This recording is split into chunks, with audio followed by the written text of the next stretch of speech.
Pansin, kung naghihirap ka sa ilang sakit at hindi alam ng mga doktor kung ano ang gagawin, kailangan mong marinig ito ngayon. Ang ibubunyag ko ngayon ay maaaring maging sagot na iyong tinitingnan. Ang Biblia ay naglalaman ng isang supernatural na kapangyarihan na kakaunti ang nakakaalam, lalo na sa trityak na mga salmo na nagpakita upang magdala ng kalusugan sa libong mga tao kapag ang lahat ay tila nawala. Naramdaman mo ba na ang iyong pananampalataya ay napatunayan ng isang pisikal na sakit na hindi nawawala? O kilala mo ba ang isang taong nagdurusa at tila walang pag-asa? Ang matutuklasan mo sa susunod na mga minuto ay maaaring ganap na baguhin ang iyong sitwasyon. Ang mga ito ay hindi simpleng mga sinaunang salita.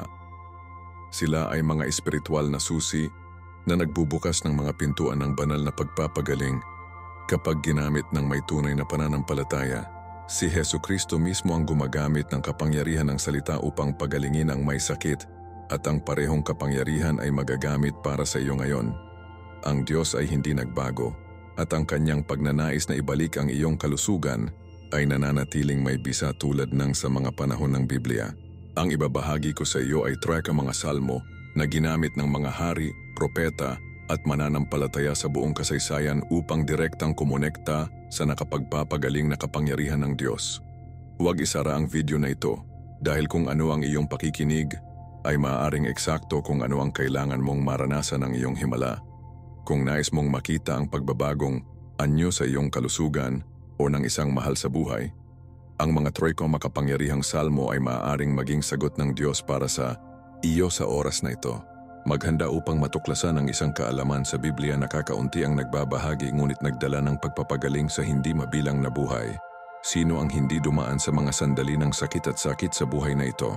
Ang katotohanan ay ang lahat, sa ilang sandali, natagpuan namin ang aming sarili sa desperadong paghahanap para sa kaluwagan para sa aming mga karamdaman. At ito ay ang sakit, pisikal man o emosyonal, ay hindi nagtatangi laban sa sinuman. Mula sa pinakamapagpakumbaba hanggang sa pinakamalakas, lahat tayo ay madaling kapitan ng pagbagsak bago ito. Ito ay parang magdamag, ang ating katawan o ang ating isip ay nagtaksil sa atin, na iniwan tayo sa isang estado ng kahinaan na hindi natin maiisip. Ngunit alam mo ba kung ano? Sa mga sandaling iyon ng kadiliman, ang pananampalataya ay nagiging isang ilaw na gumagabay sa atin patungo sa pag-aasa. Isang pananampalataya na kumakain sa salita ng Diyos at nagpapaalala sa atin na hindi tayo nag-iisa sa ating pagdurusa.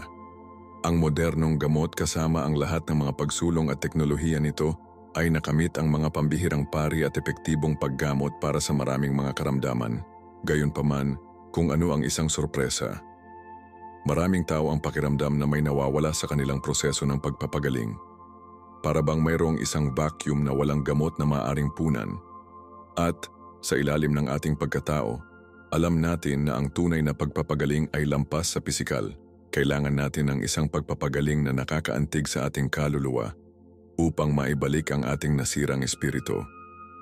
Nariyan kung saan maraming mga mata ang kanilang mga mata sa langit, na naghahanap sa Diyos na mahalagang pagpapagaling na matagal na. Bilang awit 41:3. Ang Panginoon ay hahawak sa kanya sa kanyang sakit na kama. Sa kanyang sakit, ibabalik niya ang kanyang kalusugan. Napakahusay na pangako. Si Hesukristo sa panahon ng kanyang ministeryo sa mundo, hindi lamang mga nakapagpapagaling na katawan, kundi pati na rin ang naibalik na mga kaluluwa na nagpapakita na ang tunay na pagpapagaling ay sumasaklaw sa lahat ng mga sukat ng tao. Tingnan, sasabihin ko sa iyo ang isang bagay na maaring hindi mo alam. Sa buong kasaysayan, hindi mabilang na mga tao ang nakatagpo ng ginhawa at pagpapagaling sa mga pahina ng Biblia. Para bang ang mga sinaunang salita ay may kapangyarihan na lumilipas sa oras at puwang. At hindi ito para sa mas kaunti, dahil ang Biblia ay hindi lamang anumang libro. Ito ay ang buhay na salita ng Diyos, na puno ng mga pangako at mga turo na gumagabay sa atin sa pinakamadilim na sandali. Hindi ba manghang isipin na ang parehong mga salita na nag-aliw sa mga tao libong taon na ang nakakaraan ay maaaring magdala ng kapayapaan sa ating mga puso ngayon? Ito ay tulad ng pagkakaroon ng isang kayamanan sa ating mga kamay. isang kayamanan na hindi alam o binabaliwala ng marami. At sa lahat ng mga hiyas na nahanap natin sa kayamanan na ito, mayroong isang partikular na libro na kumikinang na may sariling ilaw, ang aklat ng mga awit, o ang mga awit, ang mga sinaunang kanta na nagpapahayag ng gayong kagandahan at lalim ang pinakamatalik na damdamin ng kaluluwa ng tao.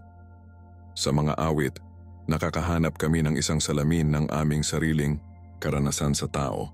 Mula sa umaapaw na kagalakan hanggang sa pinakamalalim na sakit, mula sa masayang papuri hanggang sa nakabagbag, damdaming pagdadalamhati, ang lahat ay naroroon na ipinahayag ng isang katapatan na nagpapabagal sa atin. At tiyak na ang katapatan na nagpapahintulot sa atin na kumonekta sa Diyos sa isang tunay at malalim na paraan. Hindi tayo dapat magpanggap ng lakas kapag nakakaramdam tayo ng mahina o itago ang ating sakit kapag nasasaktan tayo. Alam ng Diyos ang ating puso at inaanyayahan tayong lumapit sa Kanya tulad natin kasama ang ating mga sugat at scars. Si Hesukristo ang banal na doktor ay hindi tumanggi sa sino mang lumapit sa Kanya ng pananampalataya na naghahanap ng pagpapagaling. Tulad ng sinabi niya sa Mateo 11:28, "Halika sa akin kayong lahat na pagod at nasasabik at bibigyan kita ng pahinga." Napakagandang paanyaya. Para bang sinabi sa amin ni Jesus, hayaan akong mag-load sa iyong sakit, hayaan mo akong pagalingin ang iyong mga sugat, hayaan mo akong ibalik ang iyong buhay. Kabilang sa 150 mga awit na bumubuo sa sagradong aklat na ito, mayroong ilan na nakatayo para sa kanilang kapangyarihan na magdala ng pagpapagaling sa ating buhay. Ang mga ito ay tulad ng mga balms para sa nasugatan na kaluluwa, bilang gamot para sa nasirang espiritu. At hindi ito mahika o pamahiin. Ito ay ang pananampalataya na inilagay sa aksyon. Ito ay ang tiwala sa isang Diyos na nagmamahal sa atin at nais ang ating balon, being. Kapag binigkas natin ang mga salmo na ito na may pananampalataya, may isang pambihirang nangyayari sa loob natin. Ito ay tulad ng kung ang mga salita ay nabubuhay at nagsisimulang magtrabaho sa amin, na nagbabago sa atin mula sa loob. Sinasabi sa atin ng Biblia sa Hebreo 12 na ang salita ng Diyos ay buhay at makapangyarihan. Hindi lamang sila mga titik sa isang pahina. Ito ang kapangyarihan ng Diyos na nagpapakita sa ating buhay. At kapag ang salitang iyon ay pinagsama sa aming pananampalataya, ito ay nagiging isang instrumento sa pagpapagaling na may kakayahang kumilos ng mga himala. Kaya, kung nahaharap ka sa anumang sakit o sakit sa oras na ito, inaanyayahan kita na manatili hanggang sa huli dahil matutuklasan namin ang 3 makapangyarihang mga salmo na maaaring magbago ng iyong sitwasyon at magdala ng pagpapagaling sa iyong buhay. Kung naiintindihan natin ang totoong kapangyarihan na nagtatago sa pagitan ng mga pahina ng Biblia, ang ating buhay ay ganap na magbabago. At sa lahat ng mga sagradong libro, ang aklat ng mga awit ay nakatayo bilang isang tunay na kayamanan ng mga pangako ng banal. Alam mo ba na ang salitang awit ay nagmula sa Greek awit na nangangahulugang kanta? Tama iyon. Ang mga sinaunang teksto na ito ay talagang mga kanta ng papuri, pakiusap at pasasalamat na kinanta ng mga tao ng Israel sa kanilang mga sandali ng kagalakan at sakit. Ngunit hindi sila pangkaraniwan at mga kanta ng alon kung ano ang nangyayari. Ang mga ito ay mga salitang inspirasyon ng Diyos mismo, mga salitang humahantong sa kanilang sarili upang baguhin ang ating katotohanan. Kung pinag-uusapan natin ang tungkol sa pagpapagaling, ang Biblia ay puno ng mga pangako na nagsisiguro sa atin na ang Diyos ang ating manggagamot. Tulad ng sinabi niya sa Exodo 50:26, "Ako ang Panginoon, ang iyong manggagamot." Hindi ito isang walang laman na pangako. Ito ang pahayag ng isang Diyos na may kapangyarihang matupad kung ano ang ipinangako. Ang pananampalataya kay Hesukristo ay nagbubukas ng mga pintuan sa mga pangakong ito ng pagpapagaling. Siya mismo, sa panahon ng kanyang ministeryo sa lupa, pinagaling ang mga may sakit, nagbigay ng paningin sa bulag, ginawa ang paglalakad ng paralyzed at muling nabuhay muli ang mga patay. At ang hangang bagay ay ang parehong lakas ng pagpapagaling na ito ay magagamit pa rin para sa amin ngayon. Hindi ba ito hindi ka panipaniwala? Ang parehong Diyos na gumaling sa mga panahon ng Biblia ay patuloy na nagpapagaling ngayon. At ang isa sa mga paraan kung saan maaari nating ma-access ang lakas ng pagpapagaling ay sa pamamagitan ng mga awit. Ang mga sinaunang panalangin at papuri na ito ay ginamit ng mga naniniwala sa mga siglo bilang isang channel upang makatanggap ng banal na pagpapagaling. At sa pamamagitan ng pagbigkas sa kanila ng pananampalataya, pinapahayag natin ang mga pangako ng Diyos tungkol sa ating buhay. Nakahanay tayo sa Kanyang kalooban, inaanyayahan natin ang Kanyang kapangyarihan na maipakita ang Kanyang sarili sa ating sitwasyon. Ano ang isang kayamanan na mayroon tayo sa aming mga kamay? Sa buong kasaysayan, ang mga hari, propeta at naniniwala sa lahat ng oras ay nagsagawa ng mga salmo sa mga oras ng pangangailangan. Si Haring David may akda ng marami sa mga awiting ito ay ginamit ang mga ito upang maipahayag ang kanilang pinakamalalim na damdamin sa Diyos. Maging sila ay kagalakan, pasasalamat, pagsisisi o pagsusumamo. Sa pinakamadilim na sandali ng kanyang buhay, nang ang sakit ay pinatay siya o ang kanyang mga kaaway ay hinabol siya, natagpuan ni David ang ginhawa at lakas sa komposisyon at pagbigkas ng mga sagradong tula na ito. At hindi lamang sa kanya, maraming beses na binanggit ni Jesus ang awit, kahit na mula sa krus. Diyos ko, bakit mo ako pinabayaan? Awit 22:1. May mga salita na binibigkas ni Jesus sa oras ng maximum na pagdurusa. Ipinapakita nito sa amin ang malalim na koneksyon na umiiral sa pagitan ng mga awit at ang aming karanasan sa tao, lalo na sa mga sandali ng sakit at sakit. Ano ang isang malinaw na halimbawa ng kapangyarihan ng mga inspiradong salitang ito? At alam mo kung ano ang susi sa pagtanggap ng pagpapagaling na ito sa pamamagitan ng mga awit, pananampalataya.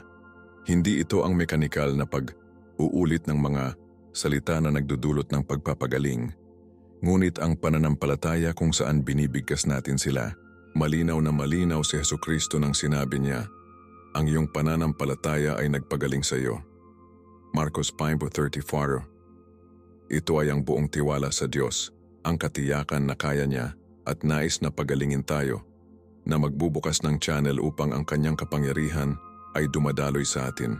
Ang panalangin na sinamahan ng pananampalataya pagkatapos ay nagiging isang malakas na instrumento sa pagpapagaling, tulad ng sinabi ni Santiago 5:15. Ang panalangin ng pananampalataya ay magpapagaling sa pasyente at itataas siya ng Panginoon. At ang mga awit ay tiyak na mga panalangin na inspirasyon ng Diyos mismo. Ang mga salita na kapag ginagawa natin ang atin at ipahayag ang mga ito ng pananampalataya ay may kapangyarihang magdala ng ating buhay. Ito ay tulad ng pagkakaroon ng isang banal na lunas sa aming mga kamay para sa anumang sakit. Ngunit mag-ingat, ang pagpapagaling na inaalok ng Diyos kung minsan ay lampas sa pisikal. Maari itong maging emosyonal, espiritual o kahit na pagpapagaling sa relasyonal. Minsan pinapagaling ng Diyos ang ating katawan. Iba pang mga oras, ating puso, ating isip o ating mga relasyon. At kung minsan, ang pagpapagaling ay nagmumula sa anyo ng lakas upang makayanan ang sakit na may dignidad at kapayapaan. Anuman ang paraan ng pagpapakita nito, masisiguro nating nakikinig ang Diyos sa ating mga panalangin at tumugon ayon sa kanilang perpektong kalooban at karunungan. Tulad ng sinabi ng awit 103:2-3, pagpalain ang aking kaluluwa, ang Panginoon, at huwag kalimutan ang alinman sa mga pakinabang nito. Pinatawad niya ang lahat ng iyong mga kasalanan at pinapagaling ang lahat ng iyong mga karamdaman. Ang pangakong ito ay tinitiyak sa atin na ang Diyos ay nagmamalasakit sa bawat aspeto ng ating pagkatao at na ang kanyang pagnanais ay ibalik tayo ng lubusan mula sa pinakamalalim ng ating kaluluwa hanggang sa pisikal ng ating katawan. Ang Biblia ay puno ng mga pangakong ito ng pagpapagaling at ang mga awit ay isang palaging paalala ng pag-ibig at nakapagpapagaling na kapangyarihan ng ating Diyos. Inaanyayahan kita ngayon na malaman ang tatlo lalo na ang makapangyarihang mga salmo para sa pagpapagaling. Hindi ito mga mahiwagang formula o instant na mga recipe, ngunit ang mga inspiradong panalangin na kapag binibigkas natin sila ng pananampalataya, buksan ang ating puso upang matanggap ang nakapagpapagaling na kapangyarihan ng Diyos. Ang mga ito ay tulad ng mga susi na nagbubukas ng mga pintuan sa larangan ng espiritual. na nagpapahintulot sa biyaya at kapangyarihan ng Diyos na dumaloy patungo sa ating sitwasyon, at ang pinakamaganda sa lahat ay magagamit sila para sa sino mang lumapit sa kanila ng isang taos, pusong-puso at isang tunay na pananampalataya. Hindi mahalaga kung ano ang iyong relihiyosong background o kung gaano kalayo ang nadama mo sa Diyos. Ang mga awit na ito ay isang tulay na nag-uugnay sa iyo sa lakas ng pagpapagaling ng tagalikha ng universo. Ano ang isang pambihirang regalo na ibinigay sa atin ng Diyos sa kanyang salita. Kaya maghanda upang matuklasan kung paano ang 3 salmo na ito ay nagdala ng pagpapagaling sa hindi mabilang na mga tao sa buong kasaysayan, at kung paano nila magagawa ang parehong sa iyong buhay ngayon. Kung mayroong isang salmo na sumasalamin ng malalim sa mga dumadaan sa madilim na lambak ng sakit, iyon ay Nang Walang Pag-aalinlangan, awit 6.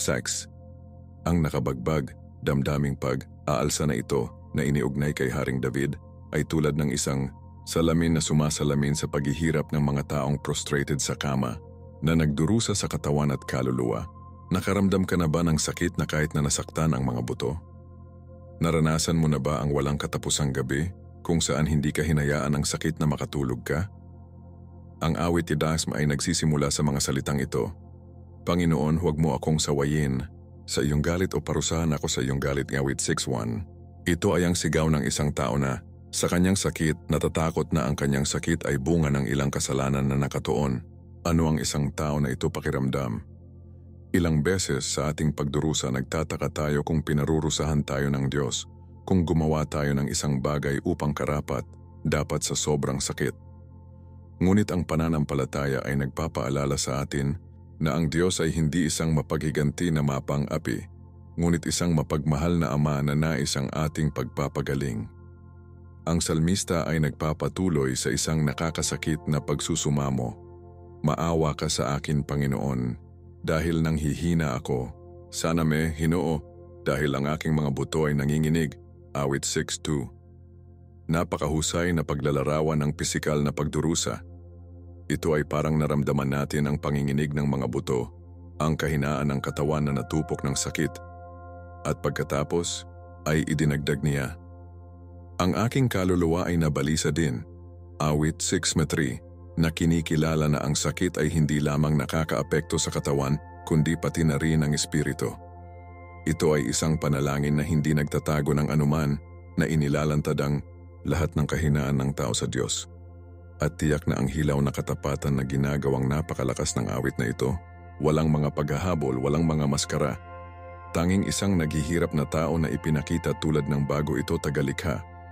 Itinuro sa atin ni Hesukristo ang transparency na ito sa panalangin, na ipinapakita sa atin na maaari nating lapitan ang Diyos ng lahat ng ating mga pasanin at karamdaman, nagtitiwala sa kanyang pakikiramay at nakapagpapagaling na kapangyarihan. Ngunit tingnan kung ano ang mangyayari habang umuusbong ang salmo. May isang pagliko, isang oras na ang kawalan ng pag-asa ay nagsisimulang magbigay daan sa pag-asa. Ipinapahayag ng salmista, "Vuelvete Lord at pound ang aking kaluluwa. Iligtas mo ako para sa iyong awa." Awit 6:4. Ito ay isang paalala na ang pagpapagaling ay dumarating sa pamamagitan ng pananampalataya at paghahatid sa Diyos. Ito ay hindi kapangyarihan ng tao o gamot na sa huli ay nagdudulot ng pagpapagaling, ngunit banal na awa. Isang mahalagang aralin para sa atin ngayon. Sa isang mundo na nahuhumaling sa sarili, sufficiency, ang salmo na ito ay nagpapaalala sa atin na may mga oras na maaari lamang tayong bumalik sa Diyos at magtiwala sa kanyang pagsasalita. Tulad ng sinabi ni Jesus sa Juan 15:5, "Hiwalay sa akin, walang magagawa." Ito ay sa ating kahinaan kung saan ang kapangyarihan ng Diyos ay perpekto, at ang awit Nix ay nagtuturo sa atin na yakapin ang katotohanan na iyon. Ang Biblia ay puno ng mga halimbawa ng mga tao na, tulad ng salmista, ay sumigaw sa Diyos sa mga oras ng sakit at nakatanggap ng pagpapagaling.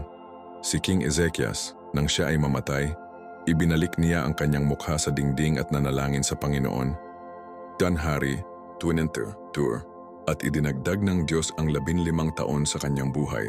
Ang babaeng may daloy ng dugo na siya ay nagdusa sa loob ng 12 taon. Hinawakan ang mantle ni Jesus na may pananampalataya at agad na gumaling. Marcos 25, 34. Ang mga kwentong ito ay nagpapakita sa atin na nakikinig ang Diyos sa pag-iingay ng mga nagdurusa at tumugon ayon sa kanilang perpektong kalooban. At kahit na ang sagot ay hindi palaging kung ano ang inaasahan o inilalarawan natin, masisiguro nating hindi tayo iniwan ng Diyos sa ating sakit. Tulad ng sinabi ng awit 34:18, ang Panginoon ay malapit sa broken hearts at nai-save ang mga natanggal na espiritu. Ano ang isang nakakaaliw na pangako para sa mga dumadaan sa pagsubok sa sakit? Ang pinakanakakagulat ng awit 6 ay ang iyong konklusyon. Matapos ipahayag ang lahat ng kanyang sakit at pagdalamhati, idineklara ng salmista ng may kumpiyansa. Narinig ng Panginoon ang aking pakiusap, tinatanggap ng Panginoon ang aking dalangin. Awit 6:9. Ito ay isang pambihirang gawa ng pananampalataya. Hindi pa niya nakita ang pagpapakita ng kanyang pagpapagaling, ngunit nagpapasalamat na siya sa Diyos sa narinig niya. At pagkatapos ay idinagdag niya, lahat ng aking mga kaaway ay mahihiya at mabalisa. Sila ay magiging at mahihiya sa isang sandali. Awit 6:10. Dito, ang mga kaaway ay maaaring kumatawan sa sakit at lahat ng nagbabanta sa ating buhay at maayos. Ang salmista ay nagpapahayag sa pamamagitan ng pananampalataya na ang mga puwersang iyon na pinahihirapan ay matatalo. Isang patotoo ng tiwala sa Diyos. Itinuturo sa atin ng awit na ang tunay na pananampalataya ay hindi lamang sumisigaw ng tulong, ngunit inaasahan din ang banal na tugon na pasasalamat sa Diyos ng maaga para sa kanyang interbensyon. Tulad ng sinabi ni Jesus, lahat ng hinihiling nila sa panalangin naniniwala sila na natanggap nila ito at bibigyan. Marcos 11:24. Ito ang pananampalataya na gumagalaw ng mga bundok, ang pananampalataya na nagdudulot ng pagpapagaling, ang pananampalataya na nag-uugnay sa atin ng kapangyarihan ng Diyos. Kapag binabanggit ang awit 6 sa pananampalataya na ito, inaanyayahan natin ang kapangyarihan ng pagpapagaling ng Diyos na maipakita sa ating buhay, ipinahayag tayo ng tagumpay sa sakit, pinatunayan natin ang ating tiwala sa isang malusog na Diyos.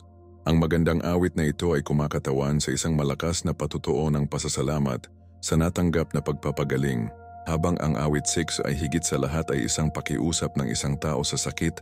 Ang awit 30 ay nagpapakita sa amin ng pagkatapos, kapag ang tao ay nakaranas na ng nakapagpapagaling na kapangyarihan ng Diyos sa kanyang buhay. Magsimula sa mga salita ng malalim na pasasalamat. Itataas kita, Panginoon, sapagkat nag-away ka para sa akin at hindi pinayagan ang aking mga kaaway na magalak sa akin. Awit 31. Ang mga salitang ito ay sumasalamin sa kaluwagan at kagalakan ng mga nailigtas mula sa mga claws ng sakit. Kinikilala ng salmista na ang Diyos ay nagtaas, gamit ang isang imahe na nagpapaalala sa atin ng isang taong na prostrated sa kama at maaari na ngayong tumayo muli.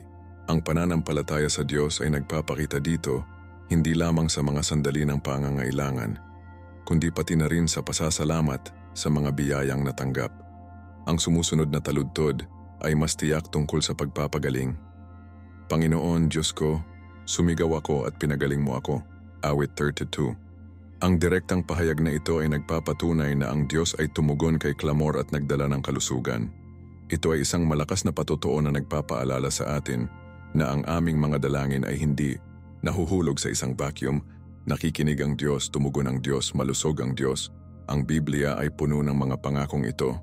Habang binabasa natin sa Jeremias 33:6, Masdan, dadalhin kita sa kalusugan at gamot, at pagalingin ko sila at ibunyag sa iyo ang kasaganaan ng kapayapaan at talagang. Kapag binigkas natin ang salmo na ito, naalala natin ang mga pangakong ito at pinapalakas ang ating pananampalataya sa isang Diyos na tumutupad sa kanyang salita. Ipinakita ni Hesukristo ang kapangyarihang nakapagpapagaling na ito sa panahon ng kanyang ministeryo sa lupa at tiniyak sa atin ng Biblia na si Hesukristo ay pareho kahapon, ngayon at sa loob ng maraming siglo. Hebreo 13:8. Ang lakas ng pagpapagaling nito ay magagamit pa rin para sa amin ngayon. Ang isa sa mga pinakamalalim na turo ng awit 30 ay matatagpuan sa taludtod 50, sapagkat ang isang sandali ay ang kanyang galit, ngunit ang kanyang pabor ay tumatagal ng isang buhay. Sa gabi ang sigaw ay tatagal, ngunit sa umaga ay darating ang kagalakan. Ang magandang talinghaga na ito ay naghahambing sa pagdurusa sa gabi at pagpapagaling sa madaling araw. Ito ay nagpapaalala sa atin na ang sakit, gayon pa man matindi, ay pansamantala sa ekonomiya ng Diyos. Ang sakit ay maaaring mukhang walang katapusang kapag nasa gitna tayo nito, ngunit tinitiyak sa atin ng Salmo na darating ang madaling araw. Ang kagalakan ay papalit sa pag-iyak. Ang pangakong ito ay nagpapanatili ng hindi mabilang na mga mananampalataya sa buong siglo na nagbibigay sa kanila ng pag-asa sa kanilang pinakamadilim na sandali. Pinapayagan tayo ng pananampalataya na makita ang lampas sa kasalukuyang gabi at asahan ang madaling araw na ipinangako ng Diyos. Tulad ng sinabi ni Apostol Pablo, "Well, sigurado ako na ang mga pagdurusa sa kasalukuyang panahon ay hindi maihahambing sa darating na kaluwalhatian na dapat na maipakita sa atin." Roma 8:18. Ang salmista ay patuloy na sumasalamin sa kanyang karanasan. "Sa aking kasaganaan sinabi ko, hindi ako lilipat. Sa iyong pabor, O Lord, kinumpirma mo ako bilang Montefuerte, ngunit itinago mo ang iyong mukha at nabalisa ako." Awit 30:6-7. Ang mga salitang ito ay nagpapakita ng isang mahalagang aralin tungkol sa pagpapakumbaba at pag-asa ng Diyos. Minsan, ang sakit ay umabot sa ating buhay upang ipaalala sa atin na tayo ay marupok at umaasa sa ating lumikha. Hindi ito ang Diyos ay nagdudulot ng sakit, ngunit magagamit niya ang ating mga kalagayan upang turuan tayo ng mahalagang mga aralin. Sa kahirapan, natututo nating masuri ang kalusugan na dati nating isuko upang pahalagahan ang regalo ng bawat araw upang makilala ang ating pag-asa sa Diyos. Itinuturo sa atin ng Biblia na ang mga nagmamahal sa Diyos, lahat ng bagay ay makakatulong sa kanila. Roma 8:28. Kahit na masakit na karanasan tulad ng sakit, maaaring ibahin ng Diyos ang ating pagdurusa sa isang patotoo ng kanyang kapangyarihan at kabutihan. Nagtapos ang awit na may magandang pagpapahayag ng pasasalamat at layunin. "Binago mo ang aking pagdadalamhati sa sayaw. Inilabas mo ang aking silisyo at pininturahan mo ako ng kagalakan. Sa makatuwid, aawit ko ang aking kaluwalhatian at hindi ako tatahimik. Panginoon Diyos ko, pupurihin kita magpakailanman." Awit 30:11-12. Ang salmista ay hindi lamang nagpapasalamat sa Diyos sa natanggap na pagpapagaling, ngunit isinasagawa din upang magpatotoo ito, upang purihin ang Diyos sa kanyang nagawa. Ito ay isang angkop na tugon sa pag-ibig at kapangyarihan ng Diyos na ipinahayag sa ating buhay. Kapag nakakaranas tayo ng banal na pagpapagaling, pisikal man, emosyonal o espiritual, hindi tayo dapat manahimik. Si Jesus mismo, pagkatapos na pagalingin ang isang demonyo na tao ay nagsabi, "Umuwi ka sa iyo at sabihin sa kanila kung gaano kalaki ang ginawa ng Panginoon sa iyo at kung paano siya naging awa sa iyo." Marcos 9:19. Ang aming nakapagpapagaling na patotoo ay maaring magbigay ng inspirasyon sa pananampalataya sa iba na nagdurusa, na nagpapakita sa kanila na ang parehong Diyos na gumaling ay maaari ring magdala ng pagpapanumbalik sa kanilang buhay. Itinuturo sa atin ng awit na ang pagpapagaling ay hindi lamang para sa ating personal na pakinabang, kundi pati na rin para sa kaluwalhatian ng Diyos at ang pagpapalakas ng pananampalataya ng mga nakapaligid sa atin. Ang awit 103 ay kumakatawan sa isa sa mga pinakamaganda at kumpletong pagpapahayag ng pasasalamat at tiwala sa nakapagpapagaling na kapangyarihan ng Diyos na nahanap natin sa buong Biblia. Ang kamanghamanghang awit na ito ay nagsisimula sa isang personal na paanyaya. "Pagpalain aking kaluluwa sa Panginoon at huwag kalimutan ang alinman sa mga pakinabang nito." Awit 103:1-2. Ito ay isang payo na ginagawa ng salmista ang kanyang sarili na alala ang kahalagahan ng pagpapanatiling buhay ng memorya ng mga benepisyo ng banal.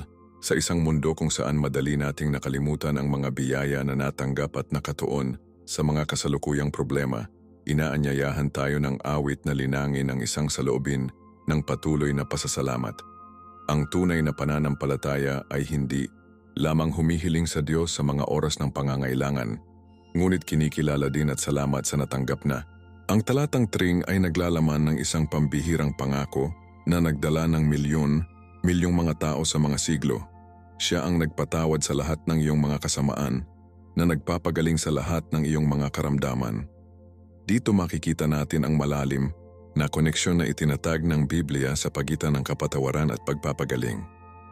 Inihahatid ng Diyos ang kanyang sarili bilang naganap na nagpapanumbalik ng tao na dumalo sa kanyang espiritual na pangangailangan, kapatawaran at ang kanyang pisikal na pangangailangan, pagpapagaling.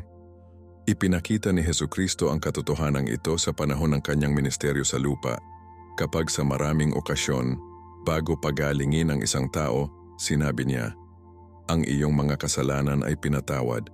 Marcos 2:9. Ang mahalagang pananaw na ito ng pagpapagaling ay nagpapaalala sa amin na kumpleto tayo sa mga nilalang, kung saan magkakaugnay ang espiritual, emosyonal at pisikal. Ang totoong pagpapagaling ay tumutugon sa lahat ng mga sukat na ito. Ang salmista ay patuloy na naglista ng mga benepisyo ng banal. Siya na nagligtas mula sa butas ng iyong buhay. Ang isa na nakoronahan sa iyo ng mga pabor at awa. Ang isa na tinatanggap ang iyong bibig upang magpasya ka tulad ng agila. Awit 103:4-5. Ang imahe ng agila na nagpapanibago ng mga puwersa nito ay partikular na malakas. Ang eagles ay dumaan sa isang proseso ng pag-renew kung saan inililipat nila ang kanilang mga luma at pagod na balahibo upang makakuha ng mga bago. Perpektong sumisimbolo kung paano mababago ng Diyos ang ating mga puwersa kapag tayo ay humina ng sakit. Tulad ng nabanggit din sa Isaiah 40:31, ngunit ang mga naghihintay sa Panginoon ay magpapanibago ng kanilang mga puwersa. Itataas nila ang mga pakpak tulad ng eagles. Tatakbo sila at hindi sila mapapagod. Maglalakad sila at hindi sila pagod. Ang pangakong ito ng pag-renew ay suportado ang pananampalataya ng maraming mananampalataya sa mahabang proseso ng sakit na nagpapaalala sa kanila na maibalik ng Diyos ang tila na wala o pagod. Sinasabi rin sa atin ng awit na ito ang tungkol sa mahabagin na kalikasan ng Diyos.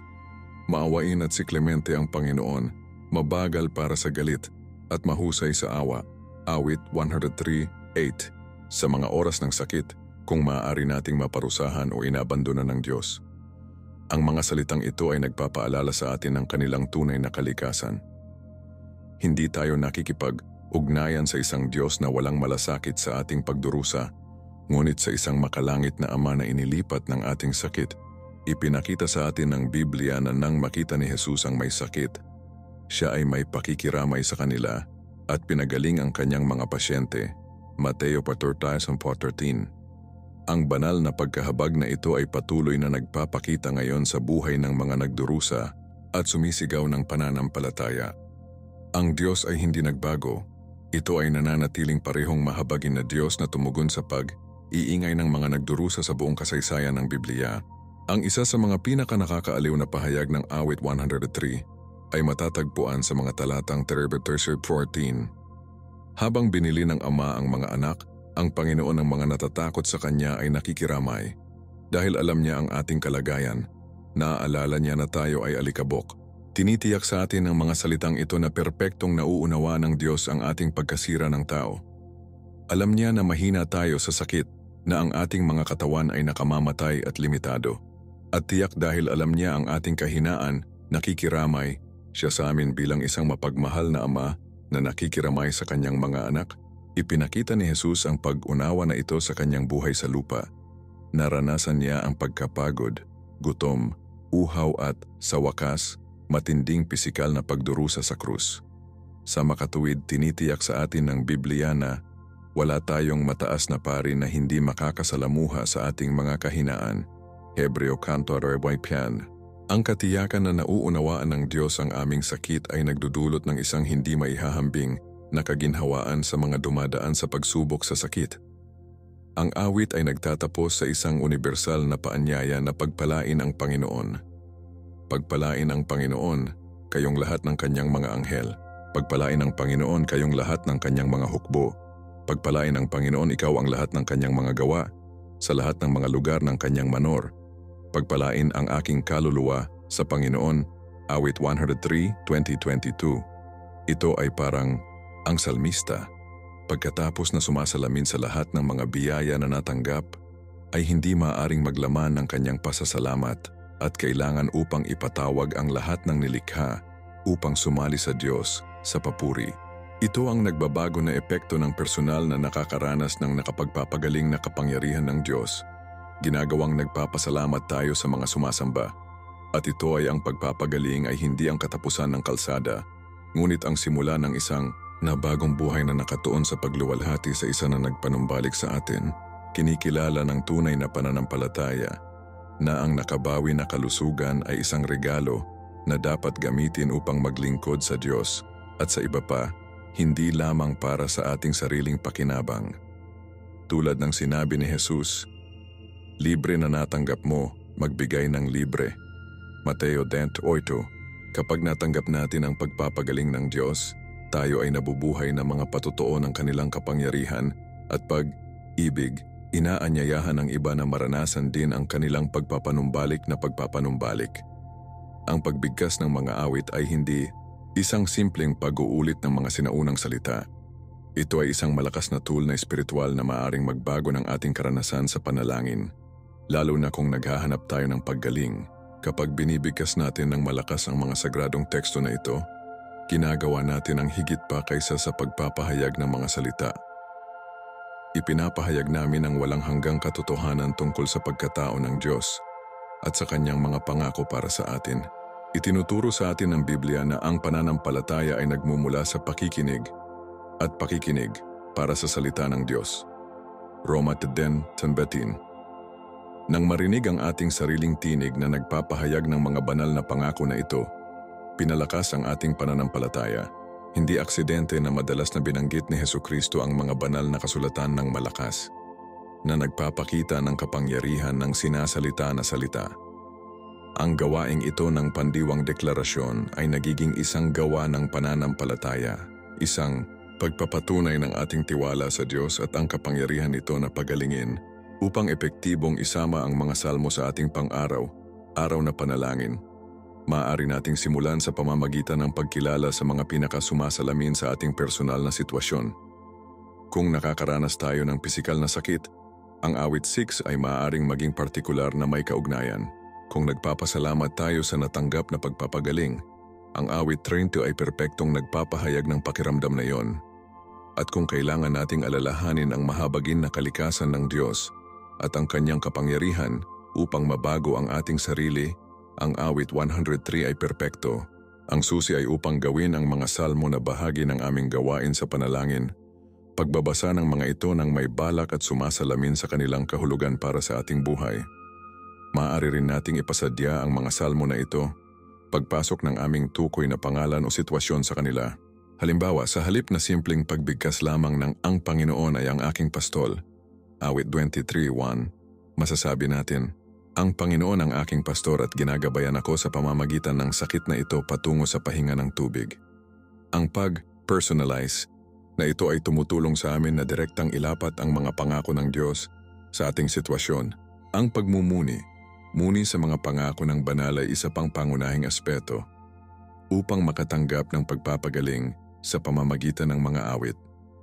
Ang pagmumuni ay hindi nangangahulugang walang laman ang ating isip, tulad ng iminumungkahi ng ilang mga kasanayan sa Oriental.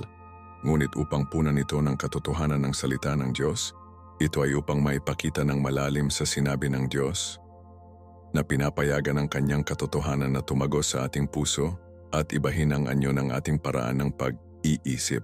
Tulad ng sinasabi ng awit 1:2, ang mapagpalang tao ay isa na sa batas ng Panginoon ay ang kanyang kasiyahan at sa kanyang batas ay nagmumuni sa araw at gabi.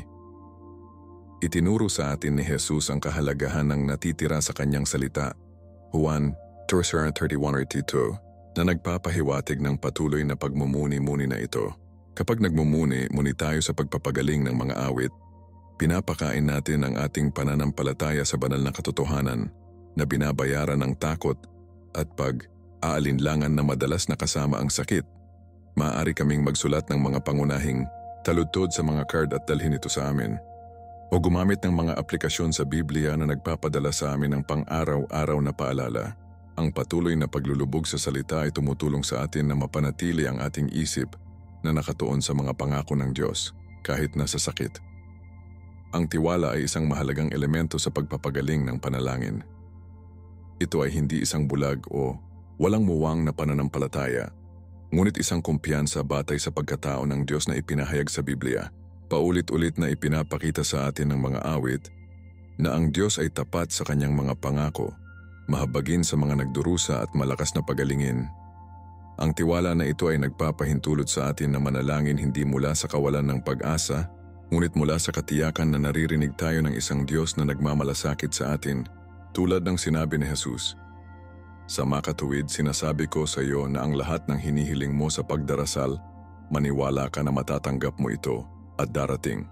Marcos 11:24. Hindi namin sinusubukan na kumbinsihin ang Diyos na pagalingin tayo. Kami ay nakahanay sa kanyang kalooban na ipinahayag sa kanyang salita.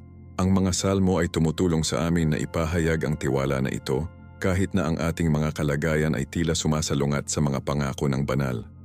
Ito ay isang pananampalataya na mukhang lampas sa kasalukuyang katotohanan at kumapit sa ipinangako ng Diyos.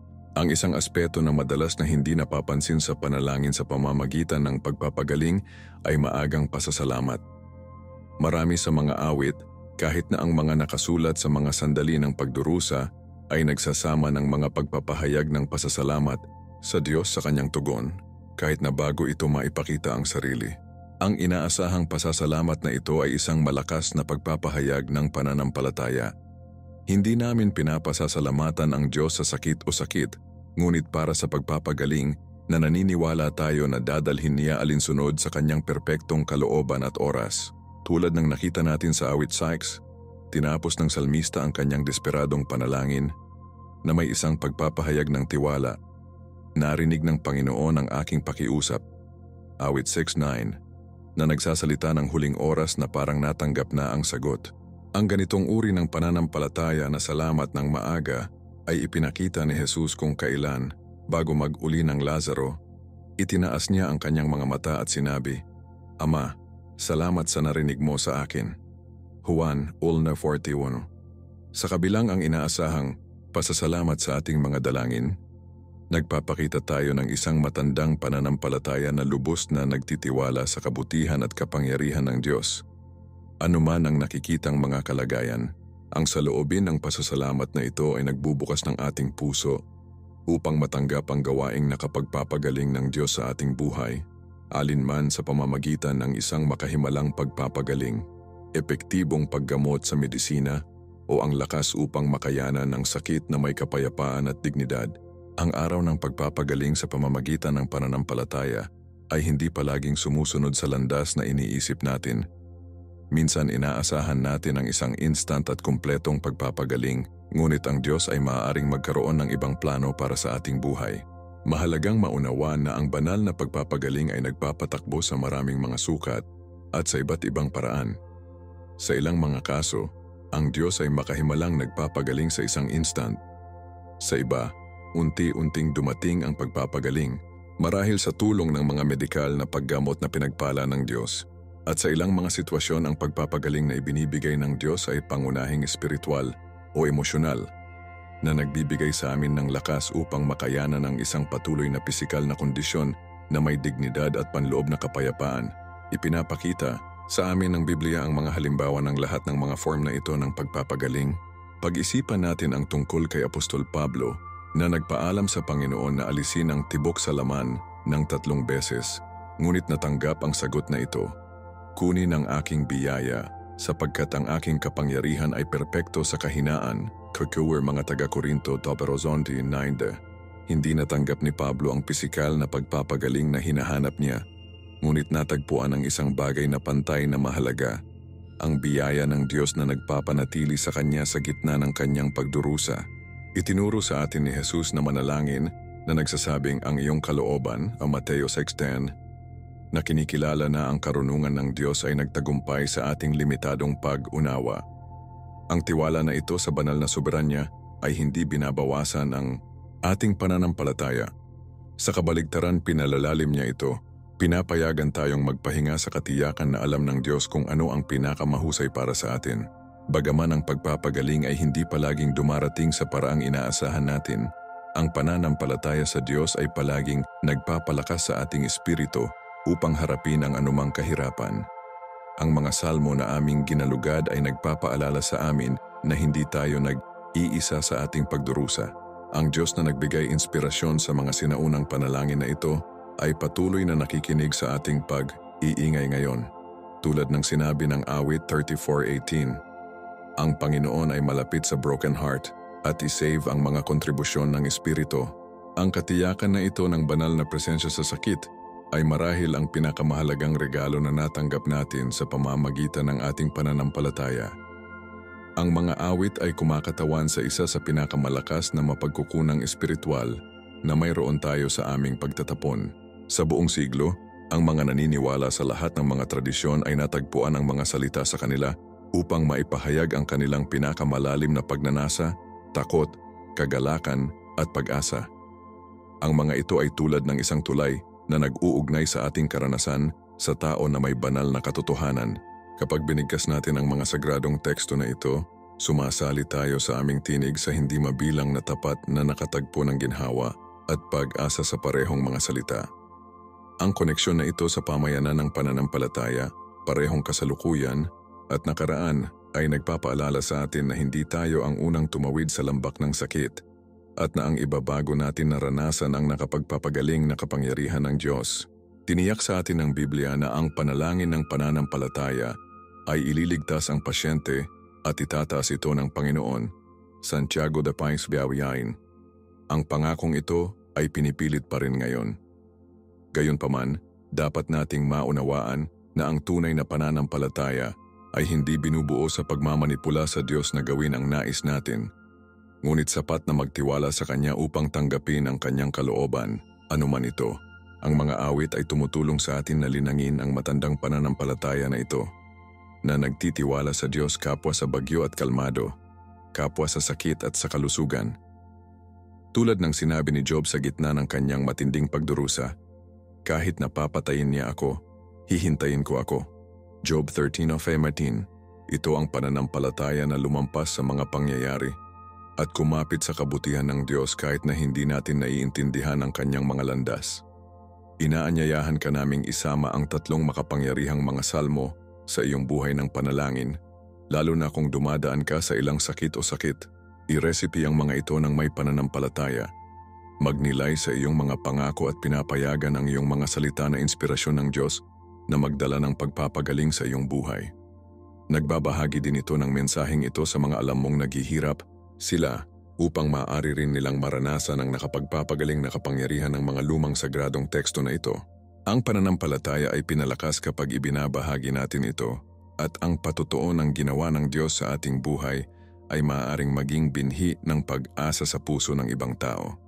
Tulad ng sinabi ni Jesus, malaya mong natanggap, malayang magbigay. Mateo 10:8. Na ang mga salmo na ito ay isang mapagkukunan ng pagpapagaling at espiritual na pag-renew para sa iyo at para sa lahat ng mga kasama mo na ibinabahagi ang kanilang kapangyarihan ng pagbabagong anyo. Nadama mo ba ang kapangyarihan ng mga salmo na ito na sumasalamin sa iyong espiritu? Tatanungin kita, alin sa tatlong mga salmo na ito na konektado ng mas malalim sa iyo? Ibahagi ito ngayon sa mga komento at sabihin sa amin kung naranasan mo na ang nakapagpapagaling na kapangyarihan ng Diyos sa iyong buhay. Kung ang mensahe na ito ay humipo sa iyong puso at sa palagay mo makakatulong ito sa isang taong nagdurusa, huwag panatilihin ito para sa iyong sarili. Ibahagi ang video na ito sa espesyal na taong iyon na kailangang marinig ang mga salitang ito ng pag-asa at pagpapagaling.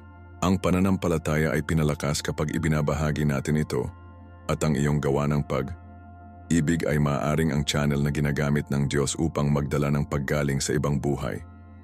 Huwag kalimutan na mag-subscribe sa channel at buhayin ang mga abiso upang makatanggap ng mas maraming nilalaman na magpapalakas sa iyong pananampalataya at tulungan kang mabuhay ang masaganang buhay na mayroon sa iyo ng Diyos. Bawat linggo nagbabahagi kami ng mga turo sa Biblia na maaaring magbago ng iyong espiritual na buhay. Alalahanin na mahal ka ng Diyos ng malalim at nais ang iyong balon Being sa lahat ng mga lugar ng iyong buhay. Tulad ng sinasabi ng Biblia, siya si Jehovah Rapha, ang Diyos na nagpapagaling. Nagtitiwala siya sa kanyang pag-aari at sa kanyang perpektong oras. Ako si Marco at naging isang pribilehiyo na ibahagi ang mga makapangyarihang katotohanan na ito ngayon. Hanggang sa aming susunod na pagtatagpo, pagpalain ka ng Diyos at panatilihin kang perpektong kapayapaan.